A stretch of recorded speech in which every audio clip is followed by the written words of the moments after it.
à Oualé, on vous surnomme, à Oualé, pardon, on vous surnomme Chalana, mais vous nous en parlerez.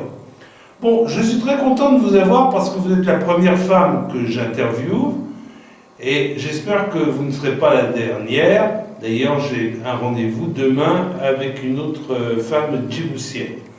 Je pense que les membres de la commission sont bien conscients du fait qu'il faut intégrer les femmes dans les travaux des commissions. Et on m'a dit qu'il y avait même une commission spéciale sur la condition féminine qui était en cours de préparation.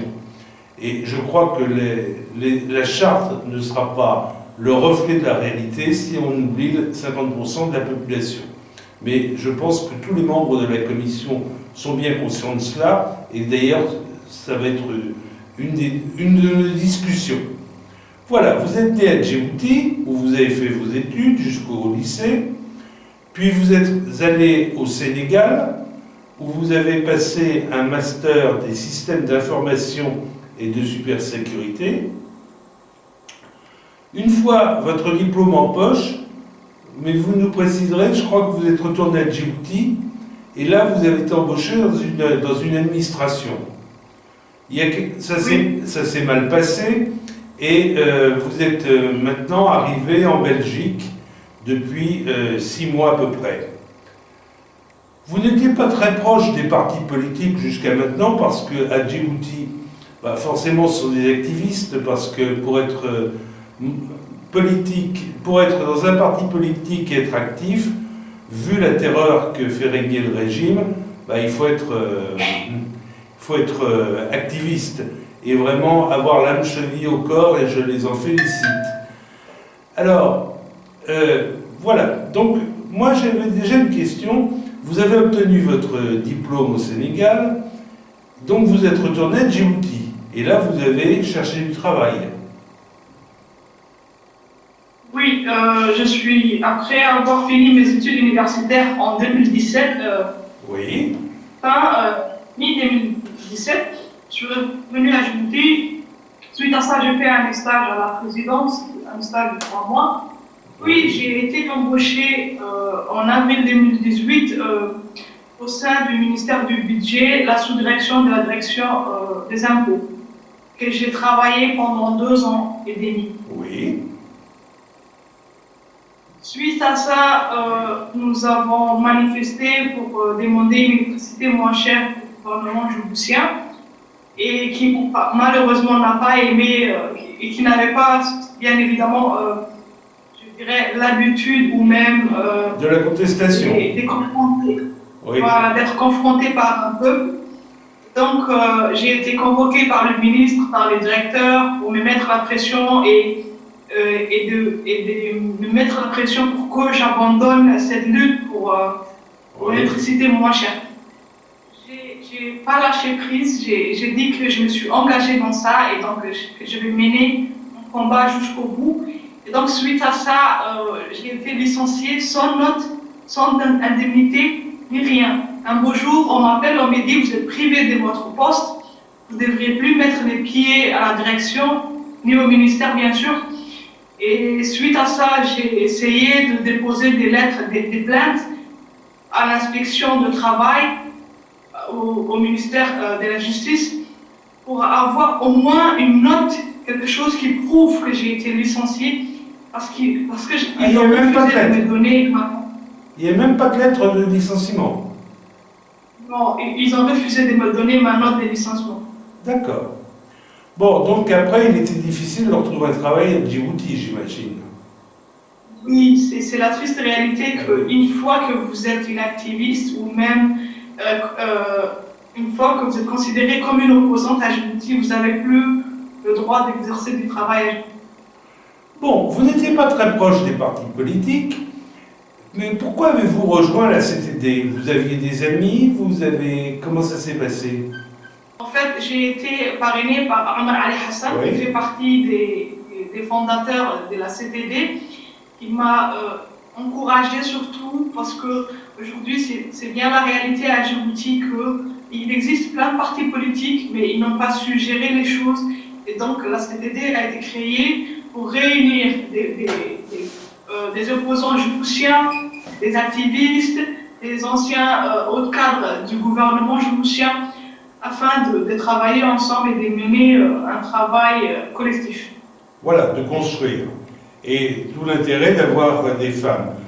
Alors, comment ça se passe quand on rejoint la CTD?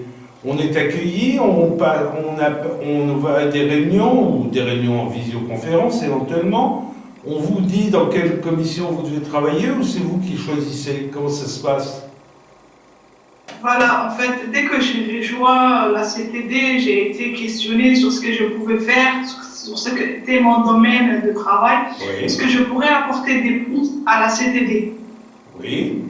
Et donc c'est moi qui ai choisi que je voudrais travailler avec la commission de l'emploi et de la formation, parce qu'aujourd'hui, à Djibouti, la réalité est que plein de jeunes ont abandonné l'école très jeunes. Et aujourd'hui, certains même ont dépassé les 20 ans et que la plupart étaient au chômage, parce que ne pas avoir un diplôme à Djibouti reste à dire que vous serez au chômage à vie. Et donc, c'est une opportunité de vouloir leur former, que ce soit des petites formations de 6 mois, de 1 an, pour qu'on puisse les aider à s'intégrer dans la société et même professionnellement. Je comprends tout à fait. Alors, vous êtes dans la commission emploi-formation et vous êtes dans d'autres commissions? Non, pas pour le moment. Pas pour le moment. Très bien. Voilà. Alors, qu'est-ce que vous attendez, vous, de votre travail et de votre apport en tant que femme? Parce que je crois qu'il n'y a pas encore beaucoup de femmes qui sont dans la CTD. Ouais. En fait, c'est tout à fait logique aussi parce que les femmes djiboutiennes ne sont pas très impliquées politiquement, du moins quand il s'agit du gouvernement, oui, mais quand il s'agit de réclamer leurs droits, de travailler librement, sans pression et sans être surveillées, c'est quasi difficile. Donc aujourd'hui, c'est vrai que dans la CTD, il n'y a pas beaucoup de femmes, je crois même qu'on ne dépasse pas les 3-4 filles. Et je crois qu'à l'avenir, nous aurons beaucoup de femmes qui vont solliciter. Et de notre côté, on essaye d'inviter d'autres femmes pour leur encourager, à leur dire que nous sommes là pour travailler ensemble et qu'elles pourraient aussi nous aider.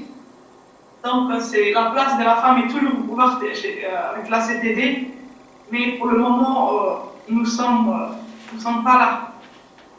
Nous ne sommes pas si nombreux que ça. Je crois que ce n'est pas une raison pour ne pas choisir d'inverser les rôles, et il est temps que justement des femmes comme vous, qui sont engagées aussi pour la condition féminine, convainquent leurs camarades, les épouses, les jeunes filles, de venir travailler au sein de la CTD, parce qu'elles ont apporté d'abord une sensibilité différente des hommes, elles ont apporté aussi une connaissance différente, et puis des attentes qui ne sont pas les mêmes.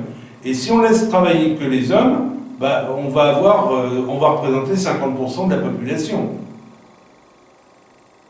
Voilà. En fait, ceci est une première à Djibouti. Et donc, si aujourd'hui les femmes ne sont pas très impliquées, c'est quelque chose que je peux comprendre. Il y en a plein de femmes dans les partis politiques, bien sûr les opposants djiboutiennes, mais une charte, c'est la première fois qu'elle a été faite. Bien sûr, il y a aussi d'autres amis qui ont eux aussi essayé de créer une commission pareille, mais ils n'avaient pas l'habitude de rejoindre un endroit où une commission ou même une charte qu'on réunit des partis, des opposants politiques, des activistes, des employés de l'État. Donc c'est une nouvelle pour eux et donc je crois qu'elles sont très réticentes et que quand elles vont voir que les choses ont démarré, elles seront très encouragées de nous rejoindre. Eh bien écoutez, merci. Est-ce qu'en un mot, vous pourriez dire quelque chose à ces femmes pour leur dire qu'il faut qu'elles viennent rejoindre la CTD? Oui, en fait, j'ai tenu à leur passer un bref message qui est que les hommes ont besoin de nous, les hommes djiboutiens ont besoin qu'on leur épaule, ils ont aussi besoin qu'on leur apporte notre touche féminine qui serait très utile, qu'aujourd'hui, le leadership de la femme djiboutienne n'est pas là où il est. Notre leadership de la femme djiboutienne s'arrête à ses habits qu'elle porte, au poste qu'elle occupe, alors que ça ne se limite pas à ça en fait.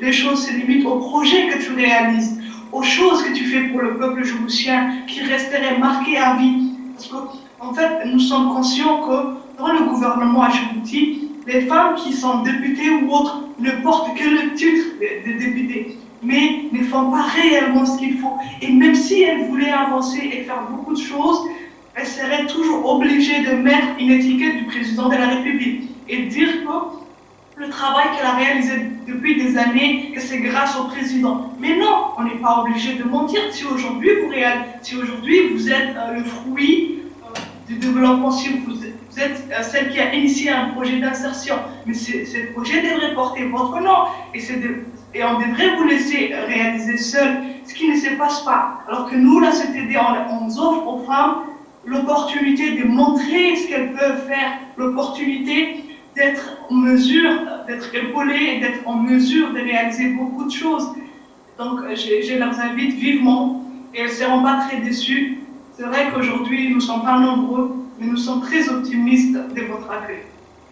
Eh bien, écoutez, mille merci, vous êtes particulièrement convaincante. Bravo. Merci beaucoup.